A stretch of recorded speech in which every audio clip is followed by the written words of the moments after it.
السلام علیکم دوستو، امید ہے آپ سب خیریت سے ہوں گے۔ دوستو، اللہ سبحانہ و تعالیٰ قرآن پاک میں ارشاد فرماتے ہیں، ایمان کی دولت ہر کسی کے حصے میں نہیں آتی، اور ہم نے دیکھا ہے کہ تاریخ گواہ ہے کہ حضرت لوط علیہ السلام کے حصے میں تو ایمان کی دولت آئی، لیکن انہی کی بیوی جو ان کی ہمسفر تھی، ان کے ہی حصے میں ایمان کی دولت نہیں آئی۔ اسی طرح حضرت ابراہیم علیہ السلام کے حصے میں ایمان کی دولت آئی، لیکن ان کے والد صاحب کے حصے میں ایمان کی دولت نہیں آئی۔ یعنی اسلام کی دولت یا ایمان کی دولت مقدر والوں کو ہی ملتی ہے۔ ہمیں اپنے اوپر فخر کرنا چاہیے کہ اللہ سبحانہ و تعالیٰ نے ہمیں اور آپ کو ایمان کی دولت سے نوازا، اور امام الانبیاء حضرت محمد صلی اللہ علیہ وسلم کا امتی بنا کر بھیجا۔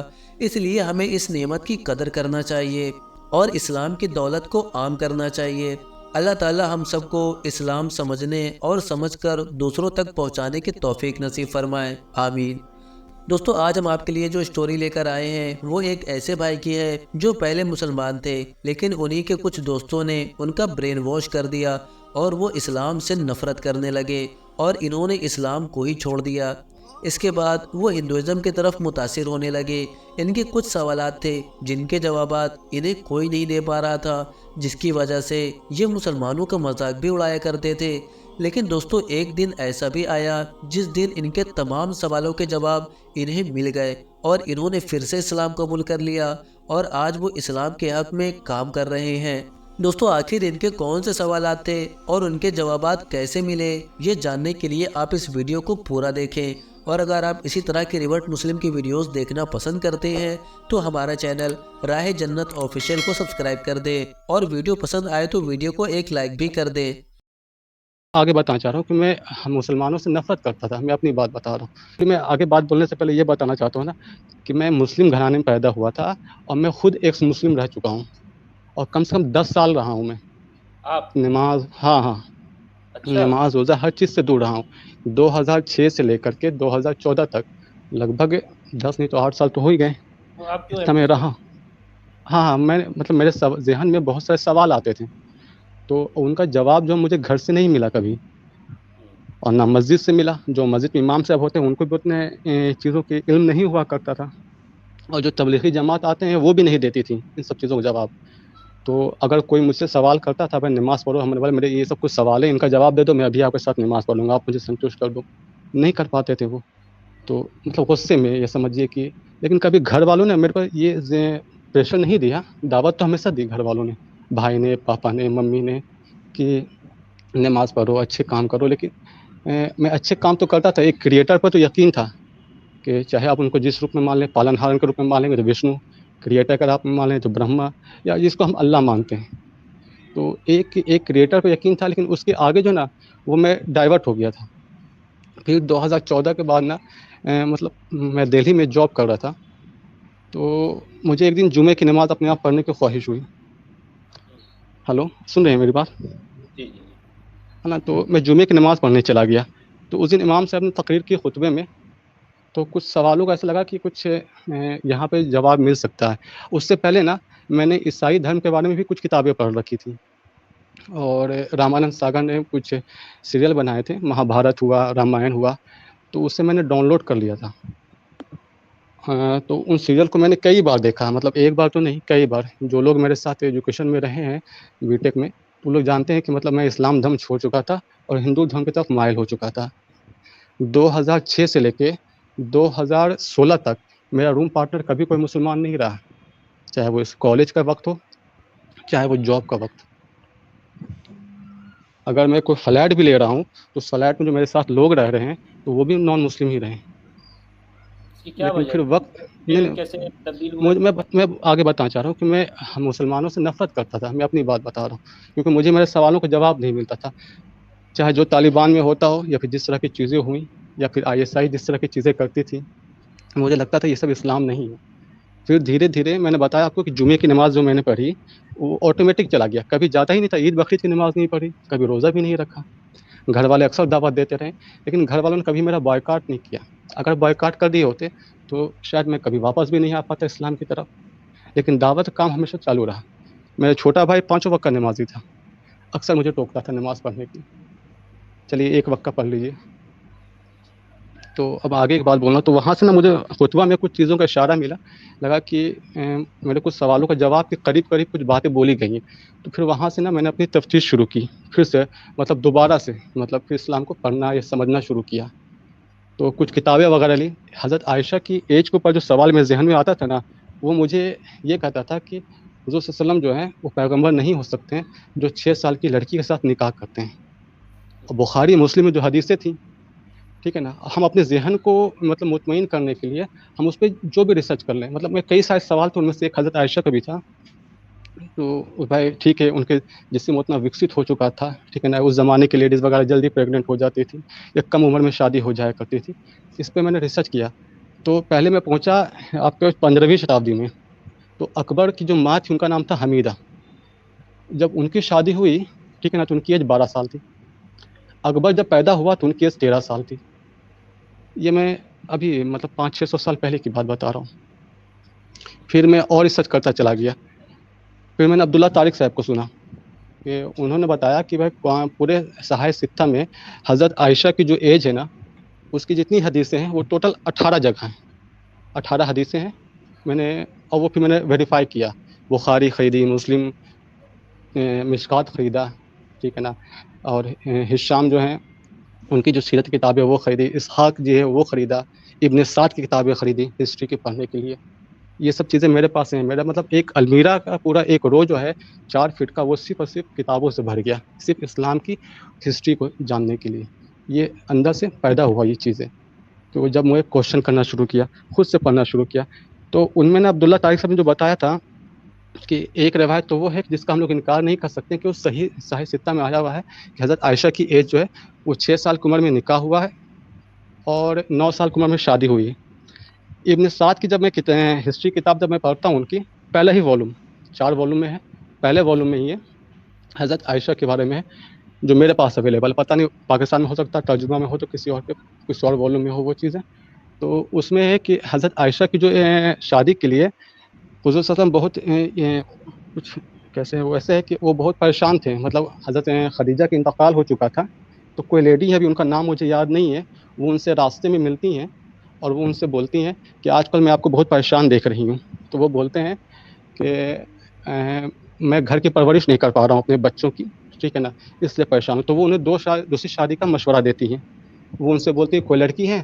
تو بولتی 2 ہیں، ایک شادی شدہ ہے اور ایک کنواری ہیں. انہوں نے بولا کہ بھائی آپ بات کرو. پھر وہ بات کرنے کے لیے چلی جاتی ہیں وہاں پہ. تو وہ جو کنواری تھی وہ ابو بکر کی بیٹی تھی حضرت عائشہ. ابو بکر وہاں پہ جواب دیتے ہیں، ابو بکر نہیں تھے، ان کی وائف جواب دیتی ہیں کہ بھائی ہم نے حضرت عائشہ کی شادی تو پہلے فکس کر رکھی ہے. 6 سال کی لڑکی کی شادی حضرت جو ابو بکر نے پہلے فکس کر رکھی تھی، جبکہ وہاں پہ ایج مینشن نہیں ہے. وہ بولتے ہیں کہ ہم نے حضرت عائشہ کی شادی جو ہے پہلے فکس کر رکھی ہے، اور لیکن جب سے ہم ایمان لے کے آئے ہیں پتہ نہیں کیا ہے کہ وہ لوگ شادی رخصتی کرنے کے لیے ایگری نہیں ہو رہے ہیں. پھر وہ وہاں سے نکل گئی، چلی جاتی ہیں. جو دوسری ایک لیڈیز تھیں، مطلب ان کا بھی نام یاد نہیں ہے ابھی مجھے، ان کے پاس میں، اور وہ جو ہے نا ان کی بھی 40-50 سال کے آس پاس میں تھی، اور وہ ایگری کر جاتی ہیں. بعد میں ان دونوں جگہ سے رشتہ کیونکہ جواب آ جاتا ہے. ابو بکر جاتے ہیں تو وہ منع کر دیتے ہیں، تم لوگ بھائی اب میرے دین میں ہو نہیں، تو اب میں تمہارے گھر میں شادی وغیرہ نہیں کروں گی. تو دونوں جگہ سے جواب آ جاتی ہے. یہ چیزیں میں نے سب سے پہلے سنی تھی غامدی صاحب کے منہ سے. اس کو کنفرم کرنے کے لیے میں نے ابن سعد کی جو کتاب ہے، ٹھیک ہے نا، اس کو پرچیز کیا کہ جو بول رہے ہیں اس میں ہے بھی لکھا ہوا ہے یا نہیں ہے لکھا ہوا. تو دیکھا کہ نہیں، جو بات انہوں نے بولا ہے وہ ہو بہو ہے. اب ایک ان کے دوسرا حوالہ تھا، وہ مسند احمد کا تھا. تو وہ میں نے منگایا ہی نہیں. جب مجھے پہلے ہی چیزوں میں یہ چیز مل گئی تو پھر میرے ذہن میں یہ بات آیا کہ جو انسان ہم لوگ کلیم کر رہے ہیں کہ 6 سال کی لڑکی کی شادی ایک باپ جو ہے اپنی بیٹی کا پہلے ہی فکس کر چکا تھا، وہاں رخصتی نہیں ہونے کی وجہ سے یا شادی نہیں ہونے کی وجہ سے پھر وہ رشتہ دوبارہ حضور صلی اللہ علیہ وسلم کے پاس آ گیا. تو ظاہر سی بات ان کی ایج اس وقت 6 سال نہیں رہی ہوگی، جو مجھے لگا اس وقت، کیونکہ میرے ذہن میں یہ کوشچن تھا ہمیشہ کہ ایک بچی کی شادی نہیں ہو سکتی. پھر اس کے بعد عبداللہ طارق صاحب کو سنا میں نے، تو انہوں نے مشکات بولا. تو مشکات میں نے چیک کیا، اسماء رجال کا چیپٹر جب ساری حدیثیں ختم ہو جائیں گی تو شاید پہلا یا دوسرا پیج میں ہی اسماء رجال میں چیپٹر ابو بکر کی جو بڑی بیٹی تھی حضرت عائشہ سے بڑی تھی، اسماء نام تھا ان کا. ان کی وفات 73 ہجری میں ہوئی، اور وہ وفات اس لیے ہوئی کہ ان کے بیٹے کا انتقال ہو گیا تھا. شاید کسی جنگ میں وہ شہید ہو گئے تھے. تو شہید ہونے کے 20 یا 22 دنوں بعد ان کا انتقال ہو گیا. جس وقت انتقال ہوا وہ اسماء رجال کے چیپٹر میں لکھا ہوا. اس وقت ان کی ایج جو تھی وہ 100 ایئرس تھی اور وہ 73 ہجری تھی. تو ہجرت کے وقت اور اسی میں لکھا ہوا ہے کہ وہ حضرت عائشہ سے 10 سال بڑی تھی. تو ہجرت کے وقت ان کی ایج کیا ہوئی؟ تو ہم نے 100 میں سے 73 گھٹا دی, 72 گھٹا دیا, تو وہ آ گیا 28 سال. تو ہجرت کے وقت اگر اسما کی ایج 28 سال تھی تو ہجرت کے وقت حضرت عائشہ کی ایج 18 سال تھی. اور ہجرت کے 1 سال بعد ان کی شادی ہوئی, اس کا مطلب 19 سال. وہاں جو 6 سال ہے وہ 16 سال ہے, اور جو یہاں پہ 19 سال ہے وہ 9 ہے. پھر امام مالک ہیں, ان کی ایک کتاب ہے الموطا امام مالک, حدیث کی سب سے پہلی بک ہے. ان کے 4 شاگردوں نے لکھی ہے, تو اس میں تھوڑا تھوڑا حدیثوں کا ڈفرینس ہے. ایک کتاب اور ہے ان کی, وہ عربی میں, وہ اردو میں ٹرانسلیشن نہیں ہوئی, انڈیا میں اویلیبل نہیں ہے. میں نے بہت کوشش کی اس کے لیے, ٹھیک ہے نا, وہ نہیں اویلیبل ہو پائی مجھے. اس میں ایک چیز یہ ہے, یہ بھی مجھے عبداللہ طائق صاحب سے پتہ چلا کہ حدیث کی روایت جو 18 راوی ہیں جو حضرت عائشہ کی ایج کو مطلب ڈیفائن کرتے ہیں, ان کا نام ہشام ہے. شاید پورا نام ہشام بن عروہ ہے یا ہشام ہے. چاہے بخاری کی حدیث لے لیں, مسلم کی لے لیں, کسی کی حدیث لے لیں, وہ حضرت عائشہ کے ریلیٹیو تھے, بھتیجے یا بھانجے کچھ تھے. پوری زندگی انہوں نے وہیں کی ہے. امام مالک کے وہ استاد رہے ہیں, اور امام مالک سے مالک نے اپنی جو کتابیں ہیں ان میں بہت ساری حدیثیں لی ہیں. سکہ راوی مانا جاتا, بہت بہترین راوی ہیں. اور مطلب حضرت عائشہ کی جتنی ایج کی روایتیں ہیں سب انہی سے لی گئی ہیں ٹوٹل. اور کوئی آدمی کوئی دوسرا راوی نہیں ملے گا, صرف یہی راوی ملیں گے, ہشام. اور جب ان پہ قرض کا بوجھ ہو گیا, ان کی ایج 72 کے آس پاس میں ہو گئی, ٹھیک ہے نا, مدینے میں انہوں نے زندگی گزاری. اب یہ مدینے سے کوفہ کے عراق کی طرف یہ کوچ کر رہے تھے, کیونکہ انہوں نے بولا کہ وہاں کے گورنر جو ہیں وہ آپ کی مدد کر سکتے ہیں, آپ کا قرض کا بوجھ آسان ہو جائے گا. تو وہ وہاں کے اس وقت امام مالک نے یہ فتویٰ دیا کہ بھائی اب ان سے حدیثیں قبول نہیں کی جائیں گی, یہ اتنے ذہنی پریشان رہتے ہیں کہ اب یہ حدیثیں بھولنے لگے ہیں, اور اب ان سے حدیثیں قبول نہیں کی جائیں گی, کیونکہ ان کا جو ذہنی توازن وہ بگڑ گیا ہے. اور پھر وہ چلے گئے وہاں عراق. جو 18 راوی ہیں اس میں سے 12 راوی شاید کوفہ کے ہیں جو حدیث بیان کر رہے ہیں ہشام سے. 6 راوی جو ہیں شاید وہ بصرہ کے ہیں جو حدیثیں بیان کر رہے ہیں ان سے ہشام سے. اور یہ دونوں جو ہے عراق کا شہر ہے.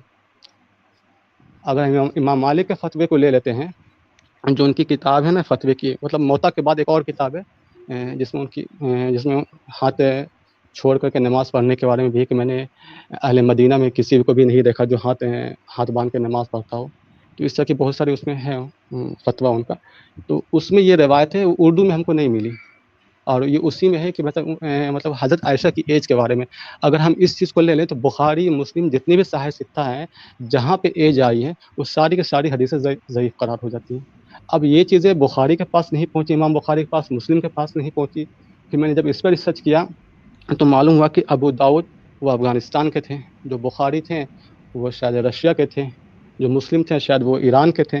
تو ہو سکتا ہے کچھ چیزیں نہ پہنچی ہوں, کیونکہ یہ تو بالکل آخری وقت میں امام مالک کا فتویٰ تھا ان کے کہ اب ان سے حدیثیں قبول نہیں کی جائیں گی. پھر اور بھی کئی ساری چیزیں دیکھی ہیں کہ حضرت عائشہ جو ان لوگوں میں شامل تھیں جو شروع کے 4-5 سالوں کے اندر ایمان لے کے آئی تھیں. اسلام مطلب جب نبوت جو حضور صلی اللہ علیہ وسلم کو ملی تو اس کے شروع میں ہی ایمان لانے والے لوگوں میں تھی. 5 سال لے لیجیے, ان 6 سال لے لیجیے, 3 سال لے لیجیے. تو حضور صلی اللہ علیہ وسلم نے جتنا وہاں پہ دعوت دیا ہے, مکہ میں شاید انہوں نے 13 سال دعوت دیا ہے. تو اب کوئی لڑکی اگر حضور صلی اللہ علیہ وسلم 13 سال دعوت دیا, اگر حضرت عائشہ شروع کے 5 سال میں ایمان لے کے آئی ہیں تو 13 میں سے 5 گھٹا دیتے ہیں, تو وہ تو نکلتے ہیں وہاں پہ 6 سال نکلتا ہے وہاں پہ. تو کوئی لڑکی 6 سال میں اتنی ذہن تو نہیں اس کا وکست ہو جائے گا کہ وہ اللہ, اس کے رسول اور سب چیز کو جان پہچان جائے اور بالکل ہو بہو کر کے وہ ایمان لے کے چلے آئے.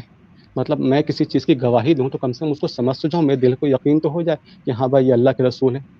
اس طرح سے کئی ساری چیزیں ہیں. ہم 5 سال اس میں زیادہ بول دیا, اس میں شاید کم ہی وقت ہے کہ شروع میں کچھ جو لوگ ایمان لے کے آئے ان میں سے حضرت عائشہ بھی تھی. کہ اس طرح سے ہم نے تفتیش کی تو میں پہلا سوال کا جو جواب ہے نا یہ مجھے مل گیا حضرت عائشہ کی. مطلب اس طرح میں 15-20 سوال تھے, تو میں اس پہ دھیرے دھیرے کر کے اسلام کی طرف رجوع ہونے لگا. کہ نماز پڑھنا بھی شروع کیا, پھر روزے رکھنا بھی شروع کیے, اور پھر الحمدللہ حج بھی کر لیا. تو یہ ساری چیزیں ہوئیں کیونکہ اگر میرے گھر والے مجھ پہ پریشرائز کیے ہوتے ہیں کہ نہیں تمہیں بائیکاٹ کر دیے ہوتے میرا, تو شاید میں واپس رجوع نہیں کرتا. اگر کوئی بندہ ایک مسلم بنا ہے, ٹھیک ہے نا, تو اس پر زور زبردستی نہ کیا جائے, اس کو کہا جائے تو اپنی تفتیش جاری رکھو, جیسے میں نے اپنی تفتیش جاری رکھی. اچھا فرحاد، موقع مل جاتا ہے. مبارک ہو اور بہت خوشی ہوئی آپ کے سفر میں. سب نے سنا، سب نے بڑے توجہ کے ساتھ تفصیل کے ساتھ آپ کی بات کو سنا ہے. شادی شدہ زندگی خراب نہ ہونے دیں، اپنائیے افریقہ کی جڑی بوٹیوں سے بنی یہ بہت ہی کامیاب آیورویدک دوا. کیونکہ پروسوں میں مردانہ کمزوری کبھی بھی آ سکتی ہے اور ہماری ہنسی خوشی زندگی بھی غموں میں تبدیل ہو جاتی ہے، اور اکثر یہی وجہ دوریوں کا باعث بنتی ہے. تو دوستو، اگر آپ بھی اس طرح کی پریشانیوں سے جوجھ رہے ہیں تو ہم سے واٹس ایپ پر رابطہ کریں. صرف 1 ہی مہینہ اس دوا کو کھانی ہوتی ہے، اس کے بعد بیماری جڑ سے ختم ہو جاتی ہے.